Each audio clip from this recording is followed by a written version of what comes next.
o meu filho mais velho era bem pequeno e conversava com um tio, irmão de minha esposa, quando ele voltou e disse assim: Estevão, você é um menino de muita sorte.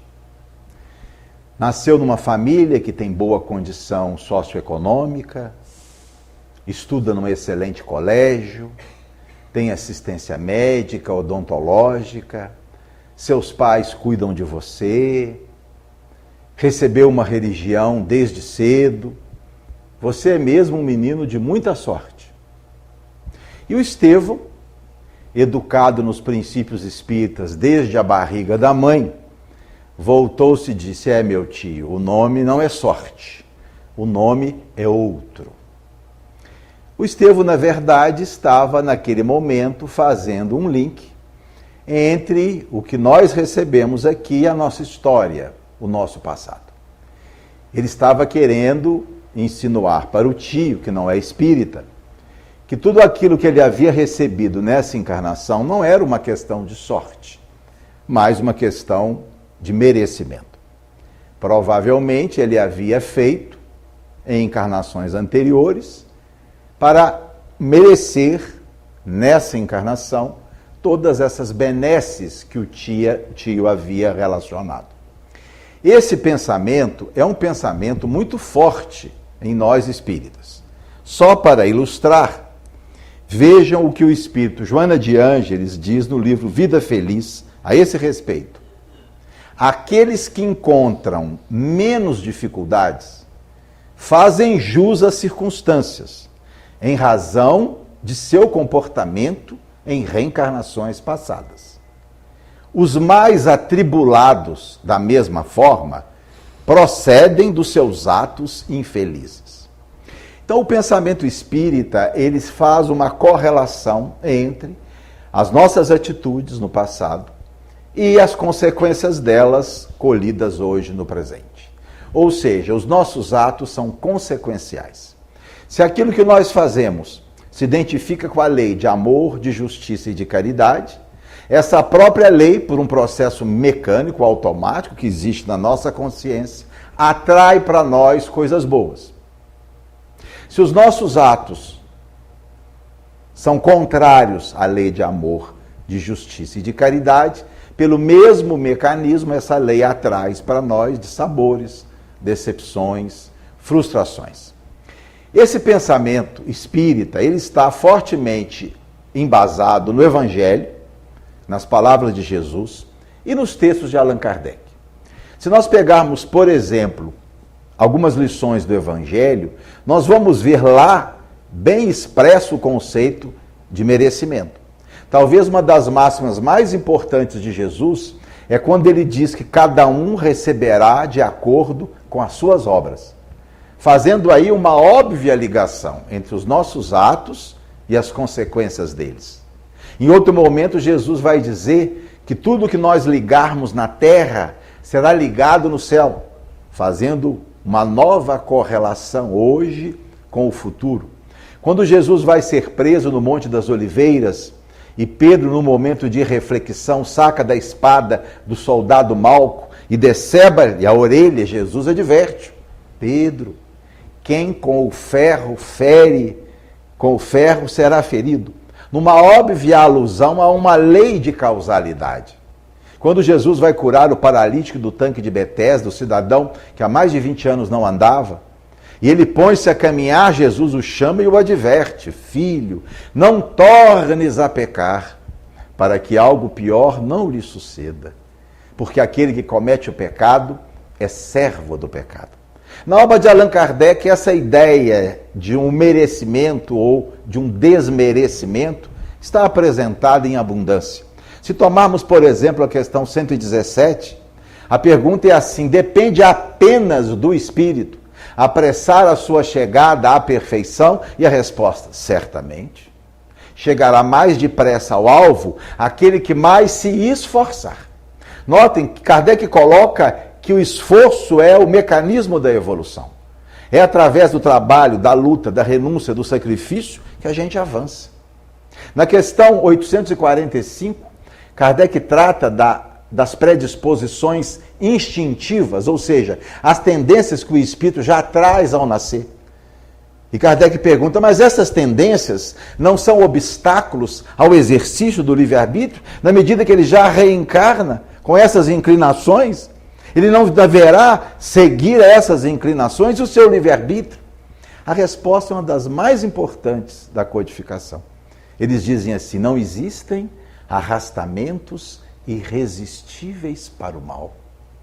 O homem sempre pode resistir quando tem vontade. Volta aqui a palavra, esforço, vontade, mostrando que nós somos construtores do nosso destino, que ninguém fará por nós aquilo que nos compete fazer, que aquilo que nós não fizermos hoje, se for de nossa obrigação, teremos que fazer amanhã. E finalmente, na questão 909, Kardec pergunta se nós podemos sempre vencer as nossas inclinações más.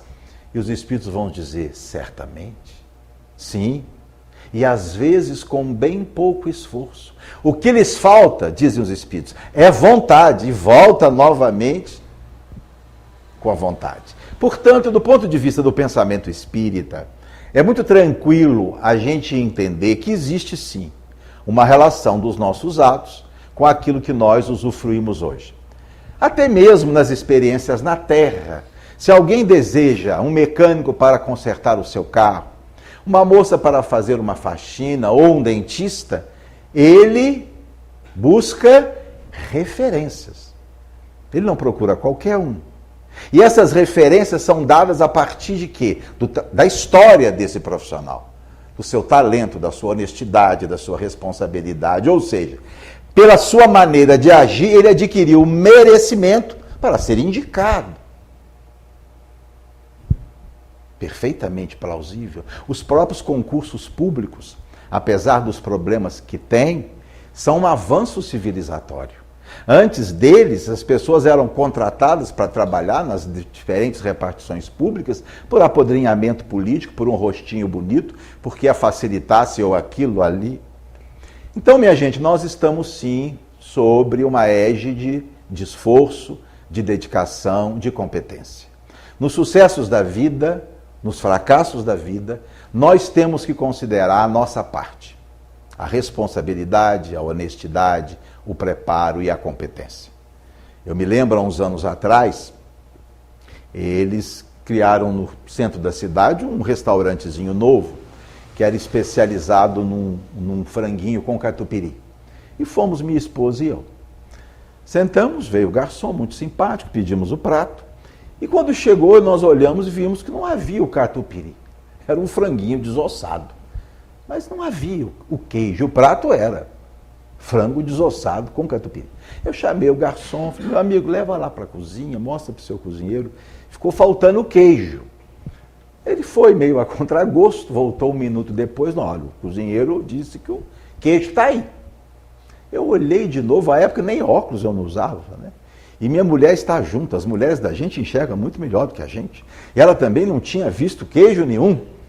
Bom, mas não ficava bem para um casal espírita brigar por causa de um pedaço de queijo. Comemos o frango, pagamos, fomos embora, mas nunca mais voltamos. 6 meses depois, o restaurante estava fechado. Mas quando nós afirmamos que existe sim uma relação de mérito e demérito, que tem origem nos nossos atos, nós não estamos querendo dizer que a coisa seja apenas isso, ou tão simples assim. Há alguns problemas relacionados à cultura do mérito, e nós espíritos precisamos refletir sobre esses problemas, para não acreditar que a coisa é apenas isso. E nós trouxemos para compartilhar com vocês 5 problemas da cultura do mérito, todos eles embasados em pensamentos de Allan Kardec. O primeiro problema da cultura do mérito diz assim: não é verdade que todos aqueles que se esforçam conseguem. Não é verdade. O presidente Barack Obama, durante os 8 anos na Casa Branca, por 140 vezes, disse a seguinte frase: você consegue se tentar. Isso é mentira. Os livros de autoajuda estão enganados. Não basta tentar. Muitas pessoas tentaram muito. Muitas pessoas deram o seu melhor. Muitas pessoas colocaram a alma naquilo que desejavam. E não conseguiram. Não conseguiram por motivos diversos. E outras nem tanto se esforçaram assim. E parece que as portas vão se abrindo e chegam aonde querem. O próprio talento não é garantia de sucesso. Todos nós conhecemos pessoas muito talentosas e que não conseguiram chegar muito além de uma situação medíocre. E nós conhecemos pessoas sem tanto talento assim e que atingiram o ápice na área a qual eles estão filiados. Olhe o que Allan Kardec escreveu na questão 924 do Livro dos Espíritos. Há males que independem da maneira de agir e que atingem o homem mais justo. Então, o primeiro problema da lei do mérito é esse. Não é verdade que todos aqueles que se esforçam conseguem. Segundo problema da cultura do mérito. Há pessoas que não possuem a energia necessária para avançarem além do ponto que estão. Eu pensava muito a esse respeito quando eu trabalhava no SUS. Eu trabalhei 36 anos atendendo no posto de saúde, depois no PAN Marechal. Eu às vezes atendia pessoas com tantas limitações mentais, senhores, senhoras, tão simplórios, alguns analfabetos. Eu ficava pensando, puxa vida, mas os autores espíritas, alguns, os livros de autoajuda dizem que a pessoa pode conseguir tudo o que quer, é só uma questão de esforço, é só uma questão de vontade. Como é que eu posso dizer para uma senhorinha dessa, para um senhorinho desse, que é tudo questão de esforço e de vontade? Há determinadas condições que muitos de nós estamos aquém das possibilidades de alcançá-la. Não conseguimos por motivos diversos. Por exemplo, transtornos mentais. Determinados transtornos mentais, como a depressão severa, se acompanha de uma adinamia, de uma falta de força, de energia, de motivação. Nada faz a pessoa se movimentar. Ela não tem para dar, porque a química do cérebro gera-lhe alterações psíquicas tão profundas que mesmo que ela queira, ela não vai conseguir. Um outro exemplo, lesões cerebrais. Há pessoas que antes mesmo de nascer, o seu cérebro, durante o processo de desenvolvimento, não desenvolveu de forma adequada. Ou porque a mãezinha usava crack, ou fumava, ou usava álcool, ou teve determinadas infecções como a rubéola, e esse cérebro não desenvolveu. Essa pessoa não vai além de uma condição de vida muito limitada. Ou mesmo crianças que nasceram com o cérebro adequado, mas que não receberam estímulos para desenvolvê-lo. Desnutrição, o próprio estresse da pobreza, desamor, maus tratos na infância, tudo isso prejudica o desenvolvimento do cérebro. E essa pessoa, quando adulta, não terá condições cognitivas mentais, não terá funções psíquicas como atenção, concentração, memória, raciocínio, não terá. Nesse particular, há um estudo muito elegante, que é importante a gente conhecer, de uma neurocientista da Pensilvânia, de nome Marta Farah. Marta era especialista em desenvolvimento, teoria do desenvolvimento. E ela teve uma filha. E como ela trabalhava muito, ela precisava de babás que cuidassem, ajudassem a cuidar da sua filha. E ela começou a observar uma coisa muito curiosa. Porque as babás tinham filhos pequenos e às vezes vinham para brincar com a sua filhinha, essa coisa toda. E o que é que ela notava? Até os 2 anos de idade, os filhos de sua babá e a sua filha tinham as mesmas funções psíquicas. Linguagem, raciocínio, memória, função executiva eram idênticos. Até os 2 anos de idade. Depois dos 2 anos, surgiu um abismo entre elas. A sua filha disparava e os filhos de sua babá não conseguiam jamais acompanhar a sua filha do ponto de vista mental. E ela resolveu estudar isso. Foi para o laboratório, pegou ratinhos e dividiu-os em 2 grupos. Num grupo eles eram criados com a mãe e com uma alimentação nutritiva. O outro grupo eles eram criados longe da mãe com uma nutrição deficiente. Quando esses ratinhos cresceram, foi estudar o cérebro deles e notou algo impressionante. Em 2 regiões do cérebro, o hipocampo e o córtex pré-frontal, aqueles ratinhos criados longe da mãe, com uma nutrição insuficiente, tinham essas áreas pouco desenvolvidas em relação aos outros ratinhos. O hipocampo, minha gente, é a região do cérebro responsável pela memória e pelo aprendizado. O córtex pré-frontal é a sede da consciência, da inteligência e do autocontrole. Não satisfeita, resolveu estudar isso no cérebro de adolescentes norte-americanos. Pegou alguns adolescentes de bolsões de pobreza na América do Norte e outros de classe média alta e submeteu-os à ressonância magnética funcional. E encontrou os mesmos resultados. Os adolescentes dos bolsões de pobreza tinham o hipocampo e o córtex pré-frontal pouco desenvolvidos. Essas pessoas terão limitações a vida toda. Não é uma questão só de esforço. Não é uma questão só de vontade. Elas não têm o que oferecer. E temos também que considerar a questão espiritual. A princípio nós estamos falando de problemas físicos. Há espíritos menos evoluídos. Há espíritos mais jovens nas reencarnações na Terra. E esses espíritos têm as suas próprias limitações. Mesmo que o cérebro funcione adequadamente, eles não têm muito o que dá.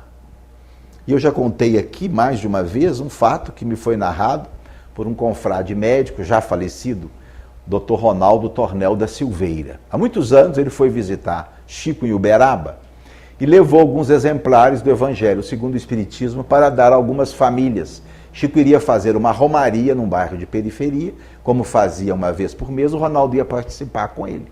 E deixaria um exemplar do Evangelho. E assim foi. Em cada casa eles entravam, faziam uma prece, Ronaldo deixava o exemplar, iam para outra casa, até que entraram numa residência, onde moravam 2 velhinhos muito simpáticos. Ronaldo gostou muito deles, o Chico. Riram muito, tomaram café, Chico deu passe nos velhinhos. E no final, Ronaldo deixou um exemplar do Evangelho. Já na rua, Chico voltou e disse assim, olha, Manuel manda lhe dizer que foi bom você ter deixado um Evangelho aí para esses velhinhos. Será útil para alguém, não para eles, porque eles são analfabetos.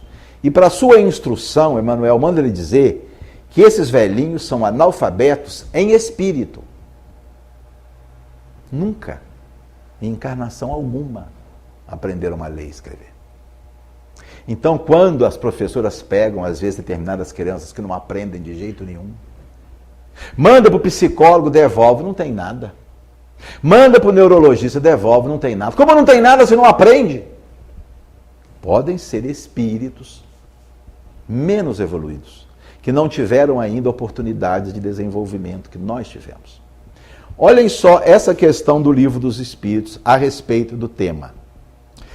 Kardec estava estudando pessoas que estão sofrendo e que a gente tem a impressão que não se esforçam para sair da situação em que estão. Todos nós conhecemos casos assim.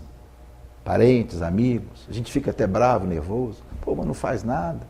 Tá ruim, mas não se esforça, não sai do lugar, não procura melhorar. Aí Kardec faz a seguinte pergunta. Não desejam esses espíritos abreviar seus sofrimentos? Resposta. Desejam-no, sem dúvida.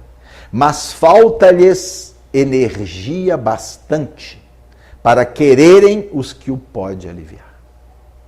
Falta energia. Esses espíritos não têm energia. Eles não têm o que dar. Olha que lição para nós. Talvez possa, às vezes, até acontecer da gente ter em nosso meio de relacionamento pessoas assim. E que a gente briga, fica bravo porque parece que ela não sai do lugar. Às vezes é preguiça mesmo. Às vezes é falta de empenho mesmo. Mas pode não ser. Pode ser um espírito que tem limitações mentais, físicas ou espirituais. Então, Primeiro problema na lei do mérito. Não é verdade que todos aqueles que se esforçam conseguem. Segundo, há pessoas que não possuem energia necessária para ir além. Terceiro problema da lei do mérito. Ela contribui para o sentimento de orgulho em uns e de humilhação e revolta em outros. A cultura do mérito, de que a gente merece aquilo que está usufruindo, porque é resultado do nosso talento, etc, etc, ela cria dois tipos de personalidade. Uma, aqueles que venceram e acham que venceram porque merecem. Desenvolve neles um sentimento de soberba. Não, eu consegui, eu fiz, é resultado do meu esforço. E, consequentemente, essas pessoas têm diminuído um sentimento de empatia e compaixão por aquele que não conseguiu. Ora, se eu consegui, ele não consegue, por quê? Porque não se esforçou, porque não saiu do lugar, porque não se prepara. Então, desenvolve em algumas pessoas o sentimento de soberba. E um outro tipo de personalidade, aqueles que não conseguiram, que passam a sentir-se humilhados, porque são fracos, porque são obtusos, porque são ineficientes, e alguns se revoltam. Na verdade, olhem só o que Allan Kardec escreveu no Evangelho segundo o Espiritismo, capítulo 10, item 18. Todo homem bastante orgulhoso para se julgar superior em virtudes e méritos é insensato e culpado. É insensato. Ele está errado. Não é só isso. A coisa não é tão simples assim. Não é só porque ele fez a parte dele. Tem outras coisas envolvidas. E é culpado. Culpado por acreditar nisso. E por acreditar que todos aqueles que não conseguiram o que ele conseguiu, não conseguiram simplesmente porque não fizeram a sua parte. Então, a cultura do lei do mérito, a cultura do mérito, a meritocracia, faz a gente acreditar que toda vitória é resultado só do indivíduo. Que toda derrota é resultado só do indivíduo. Isso é simples demais. Isso é pobre demais. Porque nós somos seres sociais. Nós somos seres profundamente imbricados em contextos diferentes.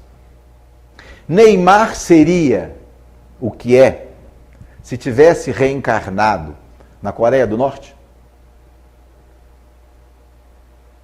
Anitta seria o que é se tivesse reencarnado no Afeganistão? Percebem como o talento é algo de uma relatividade absurda? O talento só é realmente talento naquele cenário, naquele contexto. Em outro ele não tem o menor significado.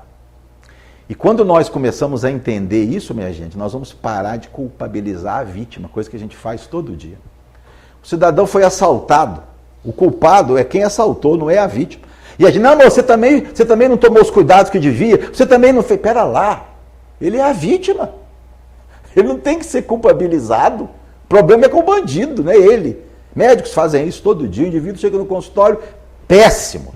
E o médico começa a desfilar um rosário de coisas que ele fez para estar daquele jeito. Meu Deus, ele já está doente. Ele já está sofrendo. Não temos que apontar o dedo, não tem que relacionar o passado, temos que socorrer, temos que cuidar. Ele já está sofrendo. Então essa ideia de que as coisas não são assim tão simples, vitoriosos e derrotados, vai fazer a gente pensar um pouquinho mais, com mais empatia, para as chamadas vítimas da Terra.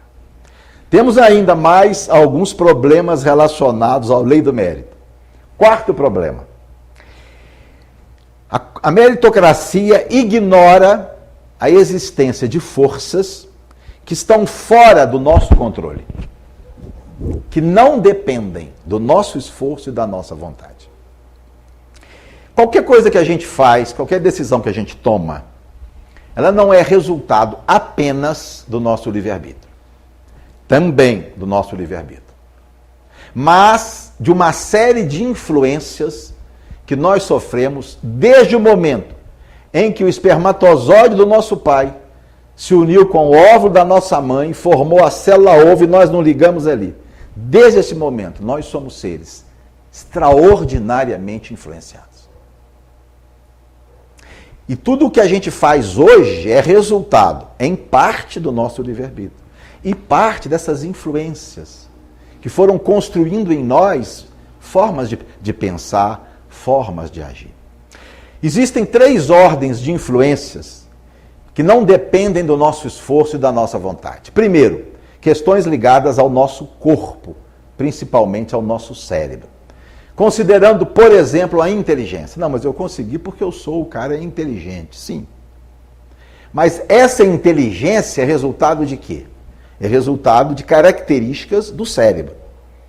Isso tem a ver com o tamanho do cérebro, com a quantidade de substância cinzenta no lobo frontal, com a velocidade com que um neurônio dispara para outro, com questões relacionadas ao metabolismo da glicose. Há cérebros mais bem dotados que outros. Isso é indiscutível. Mas como é que determinado indivíduo construiu esse cérebro mais bem dotado? A inteligência tem uma herdabilidade de 50%. O que significa isso? A genética explica 50% das diferenças que existem de inteligência entre nós. Ou seja, 50% da minha inteligência é resultado dos genes que eu herdei dos meus pais. Não tem nada com esforço. Não tem nada com vontade. Genes. Eles que construíram o meu cérebro. 50% é isso. Um espírita mais estudioso já deve estar pensando assim, mas espera lá. É o espírito que seleciona esses genes. Leu lá o Missionários da Luz, de André Luiz. O espírito intelectualizado, ele atrai os genes que têm o material para a construção de um cérebro inteligente. Sim, mas o espírito trabalha com o material que encontra na genética dos pais. Ele não fabrica genes que não existem. O espírito pode ser um notável musicista, em várias encarnações. Se naquela encarnação ele não encontra nos genes dos pais material para a construção de um cérebro musical, naquela encarnação já era. O talento da música não vai se manifestar. Livro dos Espíritos, questão 220. Mudam-se os corpos, perdem-se certas faculdades. Kardec já disse isso. Não conhecia genética, porque não existia genética. Mas ele já intuitivamente percebia que nós dependemos do cérebro, do corpo, para nos manifestarmos. Então, a questão intelectual é uma questão muito importante que a gente tem que considerar. Livro dos Espíritos, introdução, item 6. O espírito encarnado está sob a influência da matéria. Na questão 22A, Kardec chega a dizer que a matéria é o liame que escraviza o espírito. Olha só, o Livro dos Espíritos está dizendo, nós espíritos encarnados somos escravos da matéria. Porque tudo o que a gente faz, a gente pensa, a gente sente, é através de um corpo. E a gente depende da integridade desse corpo. E não é difícil, minha gente, nós entendermos isso.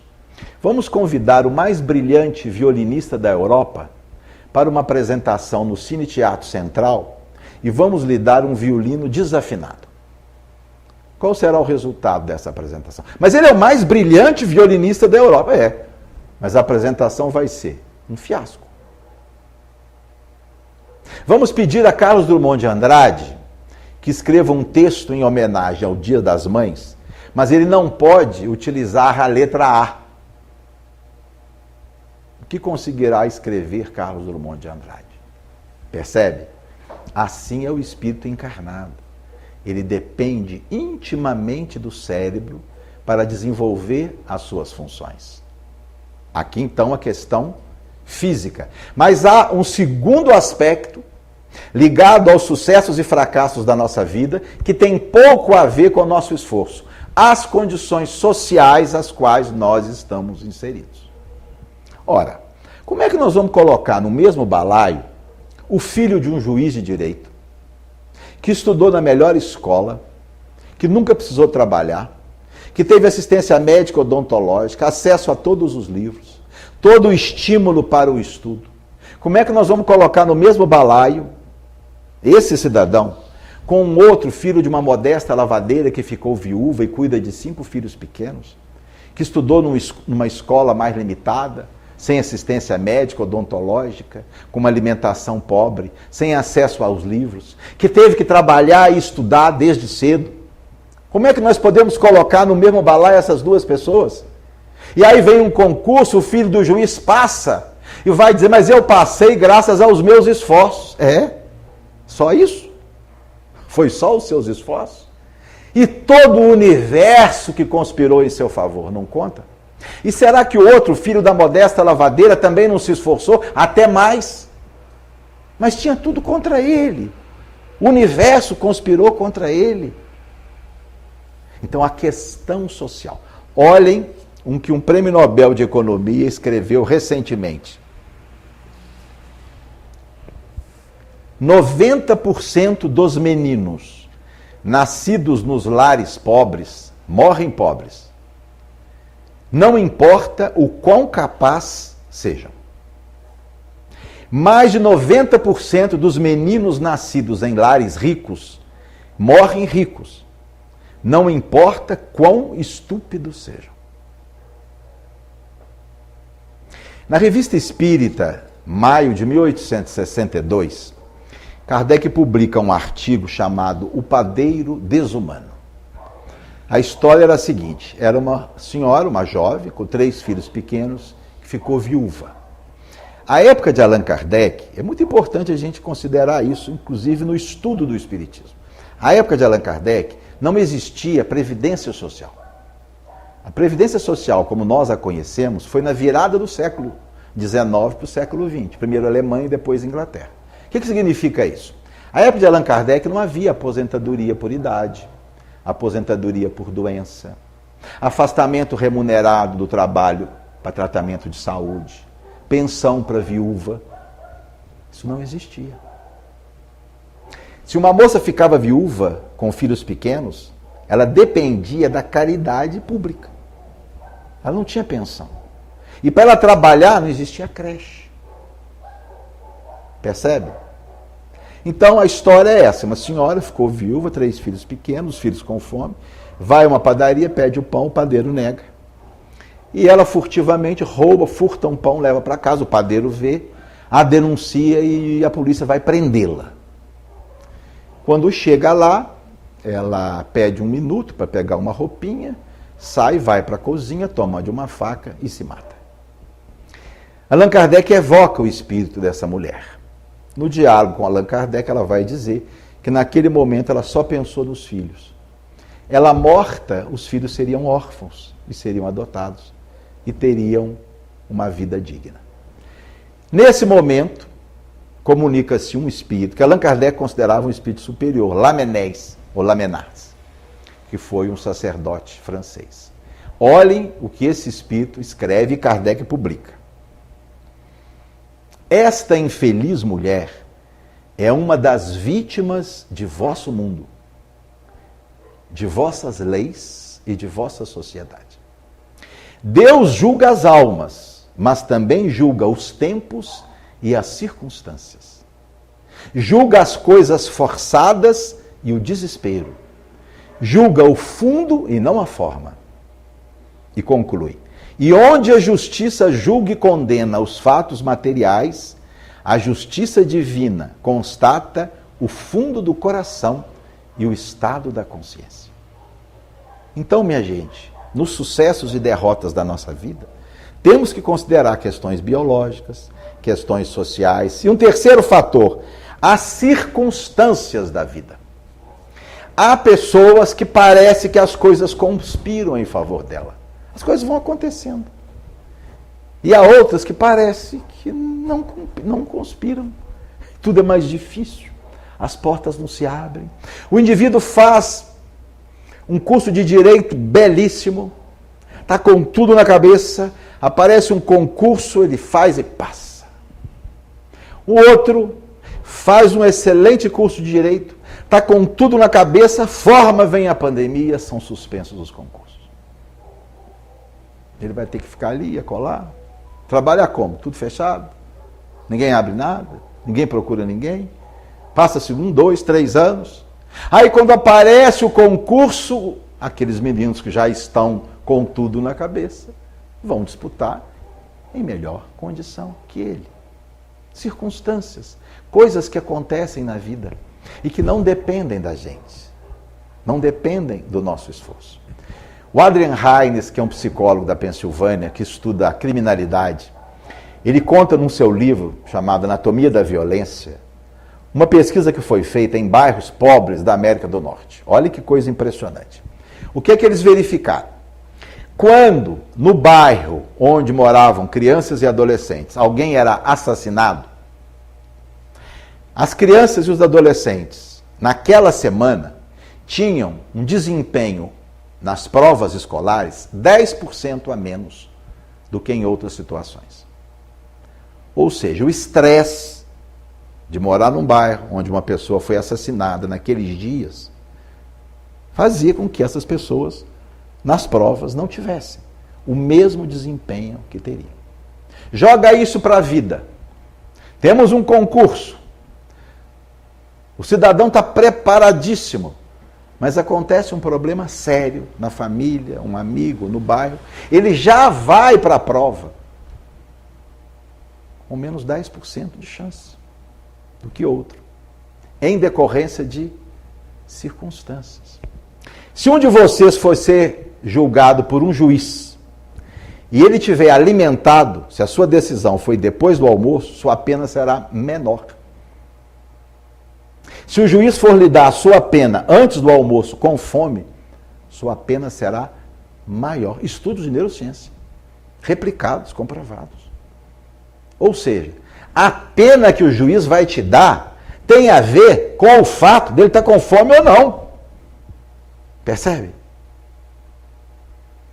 Indivíduos que se consideram liberais e vão responder a testes psicológicos num ambiente mal cheiroso, as suas respostas são de um conservador. O indivíduo muda. Muda apenas porque mudou o cheiro do local onde ele se encontra. Os espíritas estudiosos já devem estar pensando assim, pera lá, mas isso foi programado. Ele programou isso, programou aquilo. Negativo. Olhem a questão 259 do Livro dos Espíritos. Não escolheste e previste tudo o que vos sucede no mundo, até as mínimas coisas. Não previste. Não escolheste. Escolheste apenas o gênero das provações. As particularidades correm por conta da posição em que vos achais. Os acontecimentos secundários se originam das circunstâncias e da força das coisas. E, finalmente, um último problema do conceito de mérito. Até mesmo uma meritocracia perfeitamente realizada, se isso fosse possível, já vimos que não é possível, mas se fosse possível, ainda assim, ela não seria o caminho para uma sociedade justa. Porque o ideal meritocrático, o conceito de mérito, não é remédio para a desigualdade, ele é justificativa para a desigualdade. Se eu conseguir, todos podem conseguir. É só uma questão de esforço. E nós já vimos que não é só uma questão de esforço.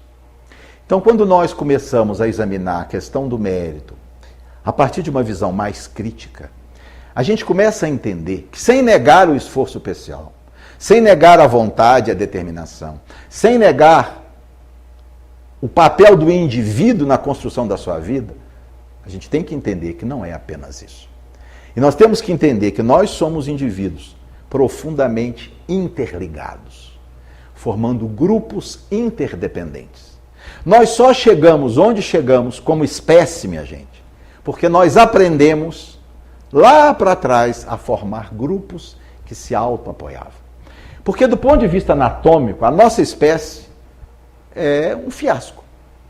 Nós corremos mal, saltamos mal, não temos dentes poderosos para o ataque, não temos unhas poderosas para a defesa. A nossa infância é a mais frágil do reino animal. Um bezerrinho e um cavalinho levanta e sai andando, o bebê humano demora no menos 1 ano. Tudo isso, e nossa espécie é uma das espécies mais vitoriosas, com mais de 8 bilhões de indivíduos habitando quase todos os ecossistemas da Terra. Por que nós conseguimos chegar onde nós conseguimos? Porque nós aprendemos a compartilhar, a cooperar, a fazer juntos. Jamais vocês verão 2 chimpanzés juntos carregando um tronco de uma árvore. Jamais. 2 crianças pequenas fazem isso a partir de 2 anos, 2 anos e meio. Isso é inato em nós. E quando nós começamos a entender a questão de mérito, demérito, a gente tem que entender que nós somos seres profundamente sociais e que a evolução precisa ser coletiva e solidária. Livro dos Espíritos, item 132. Qual a finalidade da encarnação? Primeiro, o desenvolvimento pessoal. Segundo, fazer a nossa parte na obra da criação. É aquilo que nós vamos fazer em benefício do outro. Porque se o outro não está bem, eu não estou bem. Eu verifiquei isso 1 ano antes da pandemia, participando de um congresso médico no Rio de Janeiro. E me deparei com um colega de muitos anos, Dr. Reno, era um médico reumatologista de muito sucesso no Rio. O pai dele já era médico, lhe deixou uma bela clínica, ele ampliou a clínica, fez lá fisioterapia, laboratório, infusão, zona sul do Rio, uma clínica top. E o Reno era realmente um médico muito competente, estava muito rico, morava numa mansão na Zona Sul, carros importados, essa coisa toda que o materialismo nos faz acreditar que é importante. Mas eu então, ao revê-lo, perguntei, e aí, Reno, tudo bem? Ele virou para mim e disse assim, tudo bem, Ricardo? Você acha que alguém que mora no Rio de Janeiro pode estar bem? E começou a me dizer que a sua clínica já havia sido assaltada 3 vezes, que a sua residência já havia sido invadida, que ele já não ia mais em lugar nenhum no Rio, havia colocado um sistema de segurança importado na clínica e na sua casa, vivia numa verdadeira fortaleza, só ia para shopping ou para condomínios fechados, o seu carro havia sido blindado. E eu fiquei pensando, de que vale nós alcançarmos tudo aquilo que a vida material nos permite, se o nosso entorno não tem o mínimo para uma vida digna, porque vão nos tomar pela violência. Daí, a paz definitiva, o bem-estar pleno, ou será coletivo, ou não será de jeito nenhum.